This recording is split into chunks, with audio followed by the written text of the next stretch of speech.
Okay, guys.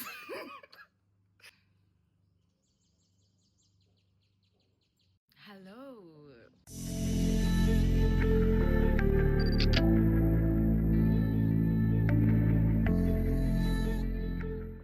Hi, welcome. This is finally here. I can't believe that I'm actually recording the first episode to what I know is something that's going to be so great and something that's just going to flourish in abundance because I feel like this is long overdue. People have been waiting on me. I've also been waiting on myself. I want you to know that this is a safe space of relaxation, mindfulness, and my goal after every video is to have people feel rejuvenated at the end of the video, for you to feel like you've learned something new, for you to feel like you've gained an understanding. Before we begin, I'm just gonna pray. Lord, thank you for this moment and time. Please be with us and open up our hearts and minds into a state of relaxation. Guide our hearts today, Lord, as we become ready to receive your messages with understanding and faith to sustain us through the rest of this week. I pray in your name, Jesus Christ. Amen. Okay, guys, so I'm recording outside. If I'm recording outside, there's gonna be a lot of sounds, a lot of noises. Just don't mind us. It's a part of the experience. I love being outside. I feel like it's very important just for you to be grounded, and there's no other space where you can truly feel so tranquil and just like rejuvenated other than being outside. When you're talking, you can get nervous, so just like more stimulation and just white noise. White noise.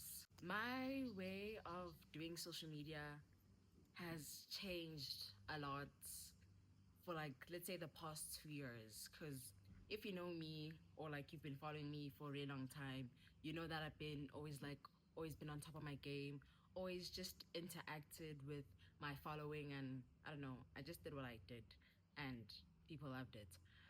But the older that I've gotten, the more private that I've become, not because I just want to withhold things from people in the world. It is necessary at times, but I was just in a different season. Like, I was just in a different season. So let's say maybe the past year I've just been more private about everything. It's because that same manner of approach won't work anymore because of the different person that I am now. Difference not as in like, oh, like I changed, or no, I don't know. I definitely did change in terms of growth and just understanding and gaining perspective when it comes to things. I guess this is my new form of interaction. I've always knew I had to do something where I have to talk. Been too scared to talk. Made excuses as to why I couldn't talk. I don't have time for that now. I want to truly get to know you guys at a different stage of our lives, and even the new people who have never interacted with, people who are just gonna add and be a part of my audience. Like, I just love everyone here so much already. Let's start with the question of what have I been up to? Years ago, I got out of high school, and when I got out of high school, a lot happened. Even before I got out of high school, there was just a lot. Like, there's just a lot. As high school was coming to an end, I could tell that like a lot of different changes were coming up into my life. And then I did the whole matric thing. I took a solo trip at the end of my matric. And it was the best thing that I could have done for myself. I wasn't the best mentally during that time because, like, guys, school really weighs on you. There's a bumblebee. School really weighs on you, especially if you went to an environment that wasn't so healthy for you. You always had to constantly keep up every day and just recharge yourself. And even if you do, but when you're underneath something that doesn't have a great presence, you will burn out. So there's just a lot of that, and just like trying to make it and going through the last push of everything, the last push of writing exams, the last push of having fun, the last push of saying goodbye to our friends because everyone is taking a different path. We wrote finals. I went on my solo trip, and it was a mental health trip. It was so amazing. Like I've never been led by the Spirit so much, the Holy Spirit to be specific. I've always had a deep faith in God, but within this past year, it's just grown rapidly. I I never thought that I would see myself like being more put together at such a young age already. I could say that I was put together to a certain extent, but I hadn't unlocked the full potentials of who I am or who I could be. I'm still not there yet, but definitely in the process. And you can just tell there's progression in a lot of things. I went there for a couple of days. I don't know if I'm gonna like go into detail about everything now because that was something that did really change my life and shape the way that I view things. So I feel like that'll be like a separate project on its own sometime. All you need to know is that right now I went on a trip. It was amazing. God was just working my life. It was the first time where I actually went on a trip alone without family and was in an environment where I didn't know anyone. Just so much exposure and so much one on one time with me and Hamashe because for the longest time while I was in matric, I just felt like I was so out of my body. Like I felt like my body was here, yes, but like my head is there. You know, I just had so much disassociation and it's because of everything that I was going through. I guess my body wasn't coping. Did that for a couple of days, came back a changed person, but I was just feeling really low within that time and I didn't understand why I was feeling so low. But a few days later, something unfortunate happened. My mom passed away. So 2025 was a year of me dealing with grief because when she passes away, it's the 6th of December. So now we have December. And usually in December, we have birthdays. It's my sister's birthday first, my younger sister's birthday. Then it's my birthday. And it, like, there's just so much that happens because it's the festive. Guys, it was a ride. Like, I, I truly don't know how I survived that December, but it was honestly God's grace, you know. All the plans that I had for myself automatically became insufficient because when God does something as big as that in your life, taking away someone who literally brought you into this world, you can't help but ask why. At the same time, I didn't ask why. Like, I didn't ask why, but I feel like subconsciously, I definitely asked why. You know, like, why? But there was a point where I came to an understanding of this is God's will. Like, I had to surrender. I was like, okay, if you're gonna do something this big, something that I didn't have a plan for, I guess you know what you're doing. So I'm gonna step back. And when I did that, I just felt God's peace and I got to experience God's grace within my life. You would expect for a situation like that to break you, but for me, it grew me. And now I can say it was necessary. Like it was necessary. I wasn't gonna be as woke if something that drastic didn't happen.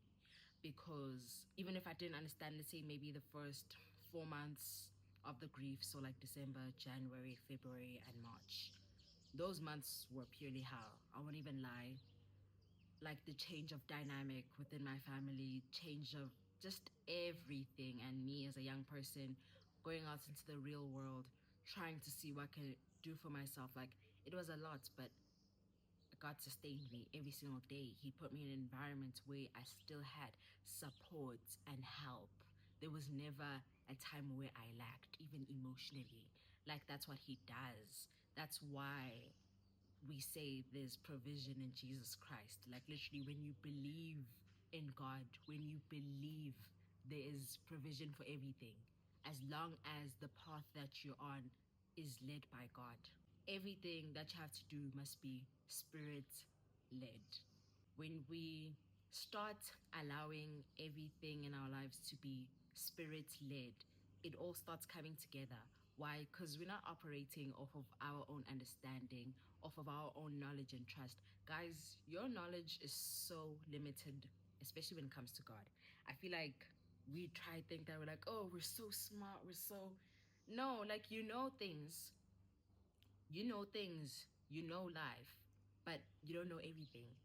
And you only know things because of what you've been through. How do you apply knowledge that was used for a previous situation for a future situation? It's not going to work. Like, that's why there has to be a strategy for every different situation that you encounter in your life, and you can't always be prepared for that. That's why you leave the opening space for God to come in and like just intercede. I don't know, but I'm just getting so much happiness right now. I feel like as much as 2025 was one heck of a year for everyone in different areas of their lives, we cannot help but just approach 2026 with excitement. We have to be excited. I have to be excited. You have to be excited. Everyone has to be excited because I think it's time for us to be happy. Maybe for me specifically and what I've been through, but for everyone else too. Like, take ownership. This year is about taking ownership. And when you take this ownership, I want you to be mindful of how you approach it. It's not a matter of just like, yeah, it's about time. Let me just. No, you're not gonna be unruly about it. Take ownership through surrender and by having a higher power which leads you. Life is more spiritual than physical. Before you became who you are, let's say you're a doctor, you're an accountant, or you're just a teenager in high school, or whatever you are, whoever you are, before you became that person with a title, you were just a soul. You were just a soul in your mother's womb. um, God brought you here. How do you expect to live without having the presence of the higher power which created you, guarding you in every step? Like, guys, God guides, God leads, God sustains, God provides. Isn't that what we all look for automatically by trying to fill ourselves with these worldly things and different understandings that just don't make sense? Be full, but be full by feeding your soul before submitting to your flesh. Submitting to your flesh will be the greatest downfall of your life because you will stay at a level of, I don't want to call it stupidity, but it's just a sinful baseline that we become conditioned to because of the world that we live in.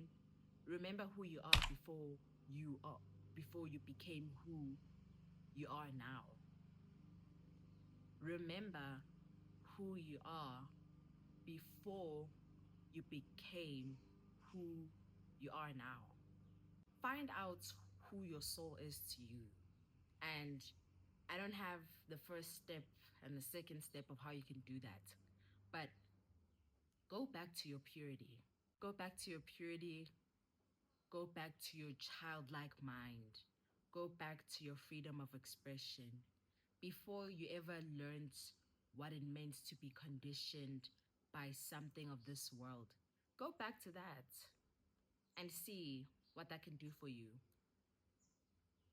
An intention that I would encourage for you to set for yourself this week is open your heart.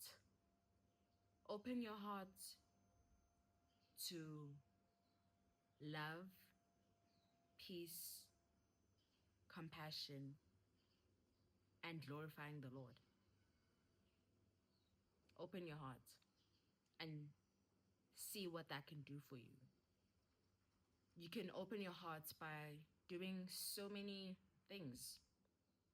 Little things, doesn't have to be big things, Doesn't have to be huge, but doing something you would never do for yourself. Going on a walk, go pick some flowers, go talk to a stranger, go pray for someone, tell someone you love them, tell yourself you love yourself.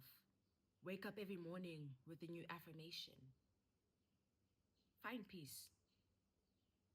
Be intentional with everything as you enter this year in every aspect and see how that changes the quality of your life.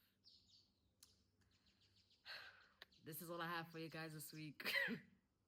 This is all I have today. I don't know about this week, but this is all I have today. Thank you for being here. I hope that you feel empowered and whole. God bless you and your family. Have a prosperous week, and I